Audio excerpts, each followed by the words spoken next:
Hello friends, goodwill coaching centre में आप सभी का स्वागत है। आज का टॉपिक है उत्तरी अमेरिका। उत्तरी अमेरिका से बहुत सारे क्वेश्चन पुट अप होते हैं हर एक कम्पिटिटिव एग्जाम में। ठीक है, तो उत्तरी अमेरिका को सबसे पहले कवर करते हैं।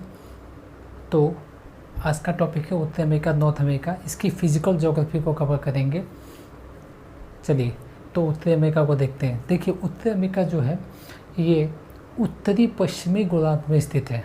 मतलब लगभग ये उत्तरी पश्चिमी गोलार्ध में स्थित है।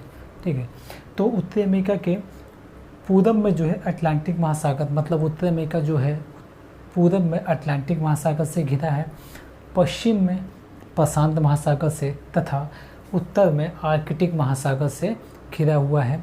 और ये पनामा नहर द्वारा उत्तरी अमेरिका जो है वो दक्षिणी अमेरिका से के मध्य कई का काम करता है।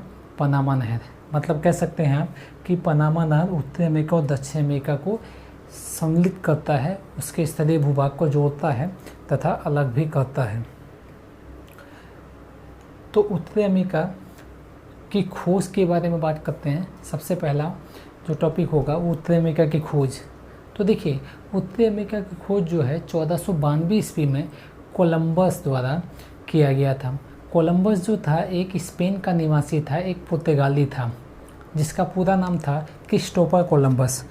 तो सबसे पहले देखिए, नोट्स बनाते जाइए। नोट्स बहुत ज़रूरी है, जिससे कि क्या है कि याद रहेगा आपको। ठीक है, और कभी भी आप तैयारी करिए जीएस का तो आप लिख के ही उसको याद करिए। लिखने से क्या होता है कि ज़्यादा टाइम तक वो मेमोरी में रहता है। तो देखिए, इसके उत्तरी अमेरिका की खोज के बारे में देख लेते हैं। तो उत्तरी अमेरिका की जो खोज है वो 1492 ईस्वी में 1492 ईस्वी में कोलंबस द्वारा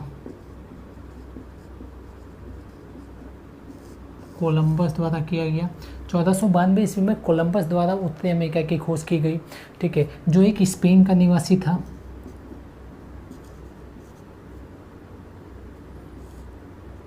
स्पेन का निवासी था। कोलंबस जो था स्पेन का निवासी था। ये एक पुर्तगाली था। मतलब 1492 ईस्वी में ये पुर्तगाली जाकर उत्तरी अमेरिका की खोज की थी। ठीक है, इसका पूरा नाम बहुत बार क्वेश्चन में पूछा जा चुका है कि कोलंबस का पूरा नाम क्या था। तो कोलंबस का जो पूरा नाम था वो क्रिस्टोफर कोलंबस।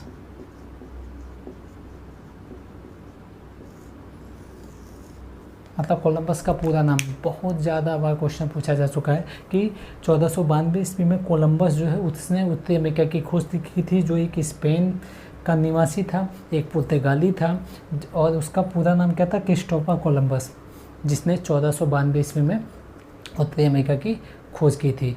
देखिए, उत्तरी अमेरिका को नई दुनिया के देश की संज्ञा भी दी जाती है। मतलब इसको नई दुनिया के देश की संज्ञा दी जाती है। एक सब टाइटल दिया जाता है कि उत्तरी अमेरिका जो है ये नई दुनिया के देश की संज्ञा है। ऐसा क्यों कहा जाता है?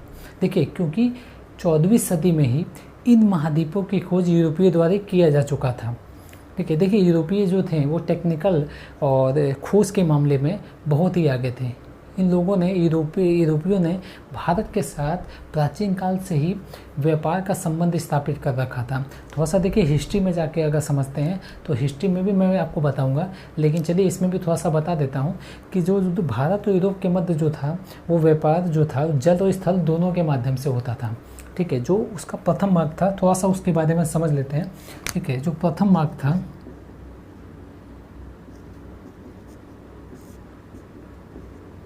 भारत और यूरोप के मध्य जो व्यापार था वो प्रथम मार्ग था फारस की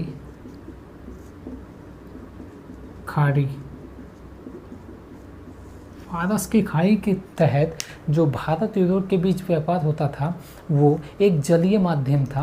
प्रथम मार्ग जो था फारस की खाड़ी से होकर भारत के साथ व्यापार होता था, वो एक जलीय माध्यम था। इस मार्ग से इराक, तुर्की, वेनिस और जिनेवा से व्यापार किया जाता था। मतलब जो प्रथम मार्ग था जिससे भारत और यूरोप के बीच जो था वो व्यापार का संबंध स्थापित करता था, वो हम कहाँ से होकर वो मार्ग था, वो एक जलीय मार्ग था और वहाँ से हम उस मार्ग के द्वारा इराक, तुर्की, वेनिस और जिनेवा से व्यापार किया करते थे। ठीक है। दूसरा मार्ग जो था ये भी एक जलीय मार्ग था, जहाँ से हम लाल सागर से अलेक्जेंड्रिया के बीच से हम होकर जाते थे और व्यापार करते थे।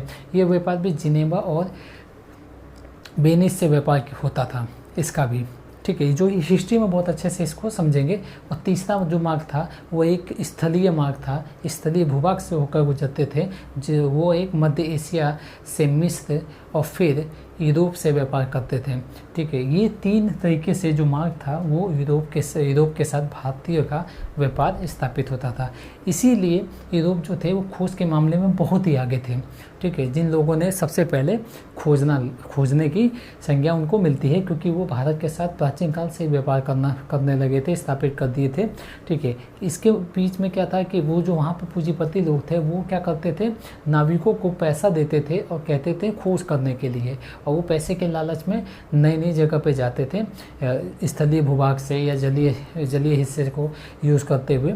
इसलिए जो था ये उत्तरी अमेरिका की खोज जो थी वो 1492 ईस्वी में कोलंबस जो एक पुर्तगाली नाविक था और स्पेन का निवासी था, उसने उत्तरी अमेरिका की खोज की।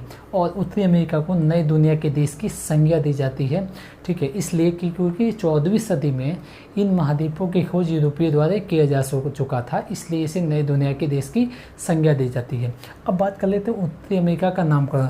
तो देखिए, उत्तरी अमेरिका का जो नामकरण था वो एक पुर्तगाली नाविक था, इसको रब कर देता हूँ। तो उत्तरी अमेरिका की जो नामकरण था वो एक पुर्तगाली नाविक था जिसका नाम था अमेरिगो वेस्पुक्की। लिख देता हूँ नामकरण। तो एक ये पुर्तगाली नाविक था जिसका नाम था अमेरिगो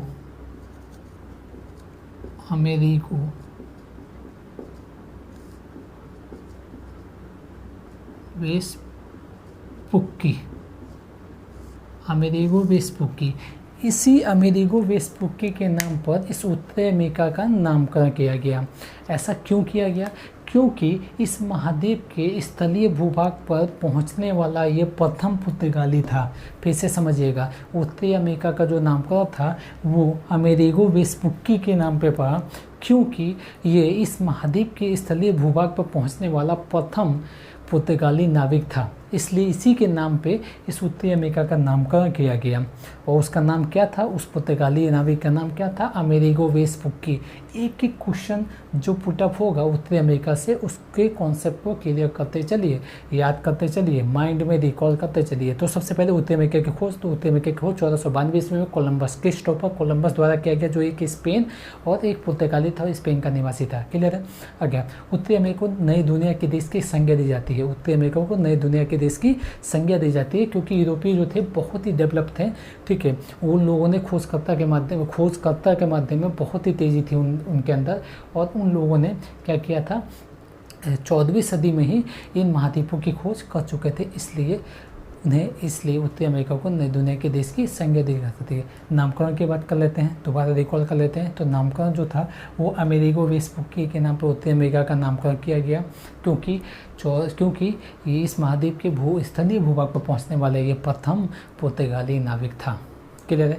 अब उत्तरी अमेरिका के क्षेत्रफल की बात कर लेते हैं। तो देखिए, उत्तरी अमेरिका को जो क्षेत्रफल था वो 24,24,700 वर्ग किलोमीटर है।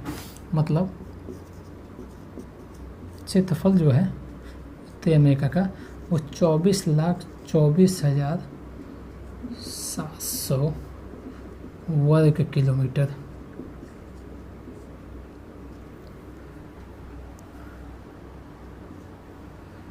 तो उत्तरी अमेरिका का जो क्षेत्रफल है वो 24,24,700 वर्ग किलोमीटर है।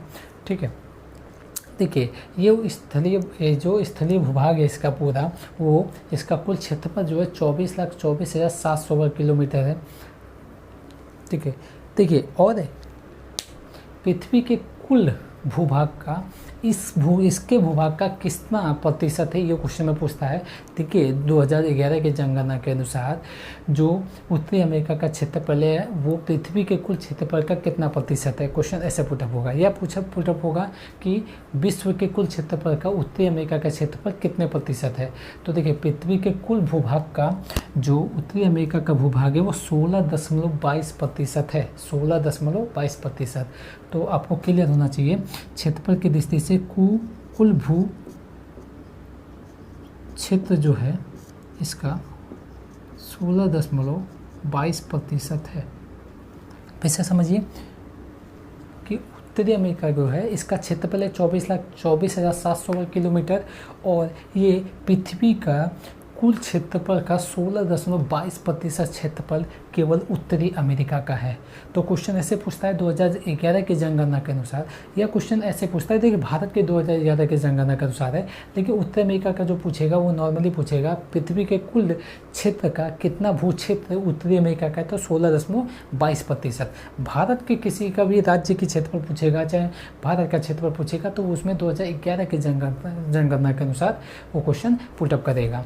ठीक है, देखिए क्षेत्रफल की दृष्टि से उत्तरी अमेरिका जो है वो उत्तरी एशिया अफ्रीका के बाद तीसरा सबसे बड़ा ये महाद्वीप है। उत्तरी अमेरिका महाद्वीप क्षेत्रफल की दृष्टि से इसका क्रम कहें तो उत्तरी अमेरिका का जो क्षेत्रफल की दृष्टि से क्रम है वो एशिया अफ्रीका के बाद तीसरा रैंक है। मतलब क्षेत्रफल की दृष्टि से ये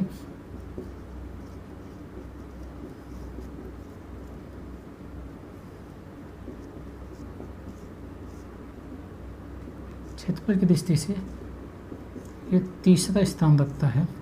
पहले पे एशिया, दूसरे पे अफ्रीका और तीसरे पे उत्तरी अमेरिका। मतलब क्षेत्रफल की दृष्टि से उत्तरी अमेरिका का तीसरा स्थान है। क्लियर करते हुए चलिए कॉन्सेप्ट को। ठीक है, अब बात कर लेते हैं जनसंख्या। तो देखिए उत्तरी अमेरिका जो है जनसंख्या की दृष्टि से चौथा सबसे बड़ा महाद्वीप है। पहला एशिया, अफ्रीका और यूरोप के बाद उत्तरी अमेरिका चौथा सबसे बड़ा महाद्वीप है। जनसंख्या की दृष्टि से लिखने की ज़रूरत नहीं है, आप लोग को बस ये माइंड में रिकॉल कर लेने का है। ठीक है, याद कर लेने का है जिससे कि ये रिकॉल होता रहे।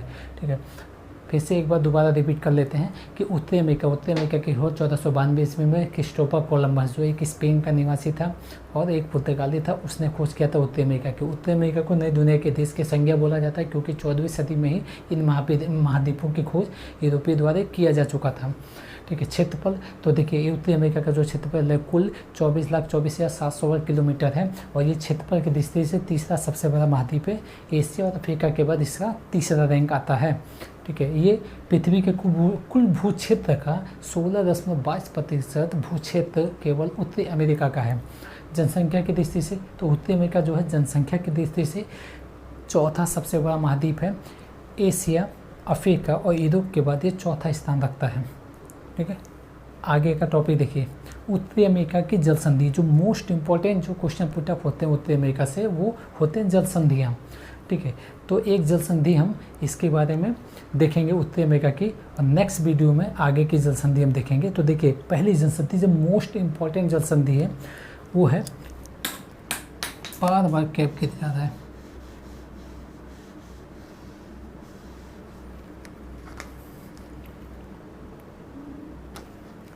सबसे इम्पॉर्टेंट जल संधि, देखिए जल संधि पहले होती क्या है उसको समझ लेते हैं। इसको तब कर देता हूँ।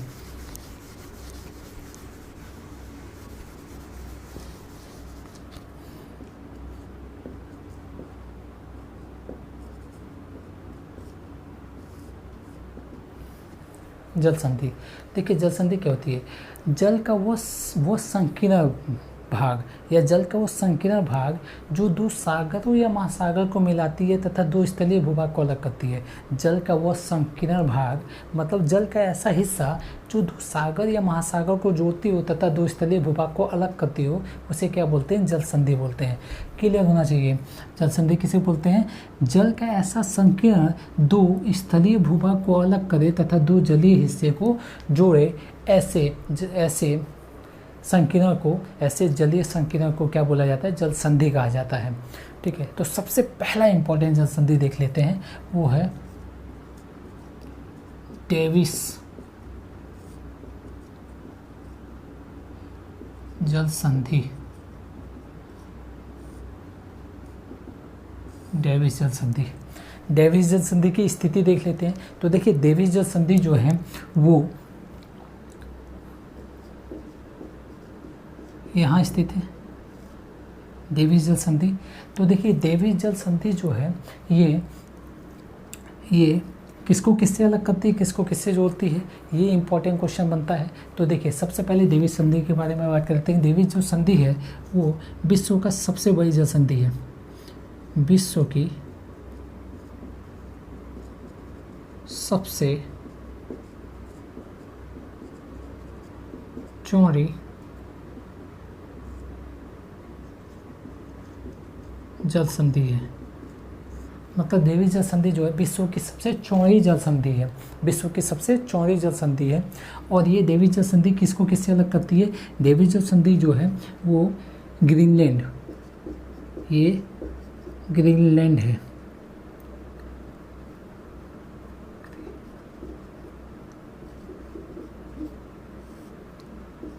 ये ग्रीनलैंड द्वीप है। ग्रीनलैंड द्वीप को बैफिन द्वीप से, बैफिन, डेविस जल संधि जो है, ये डेविस जल संधि जो है ये ग्रीनलैंड द्वीप को बैफिन द्वीप से अलग करती है। देखिए ग्रीनलैंड द्वीप जो है विश्व का सबसे बड़ा द्वीप है, बैफिन द्वीप जो है ये विश्व का 5वां सबसे बड़ा द्वीप है और उत्तरी अमेरिका का सबसे बड़ा द्वीप है बैफिन द्वीप। बैफिन द्वीप जो है द्वीप को ग्रीनलैंड द्वीप से अलग करती है डेविस जल संधि। डेविस जल संधि जो है वो ग्रीनलैंड द्वीप को बैफिन द्वीप से अलग करती है तथा ये बैफिन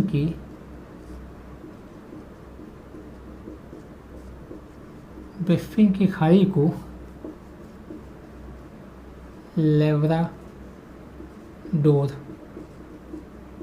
लेब्राडोर सागर से जोड़ती है।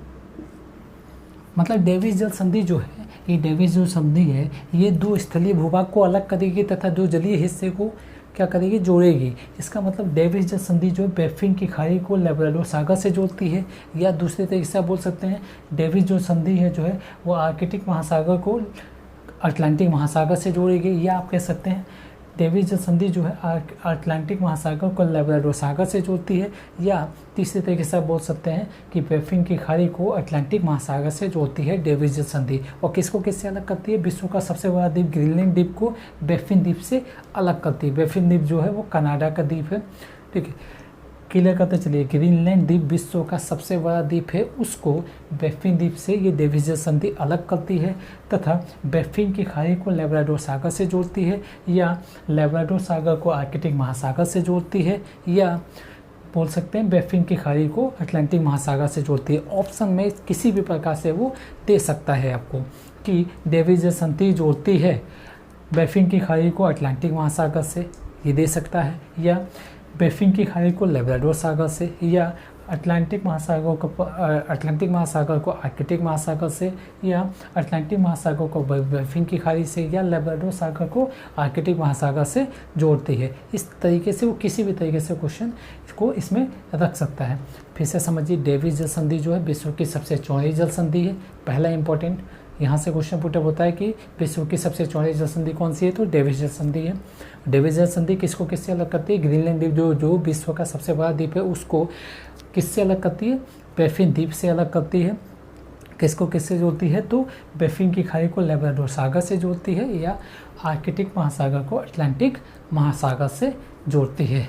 ये पहला जल संधि था, डेविस जल संधि।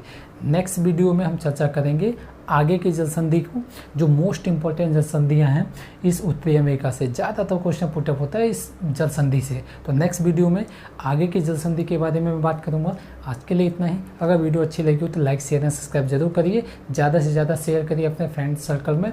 ठीक है, तो आज के लिए इतना ही, धन्यवाद।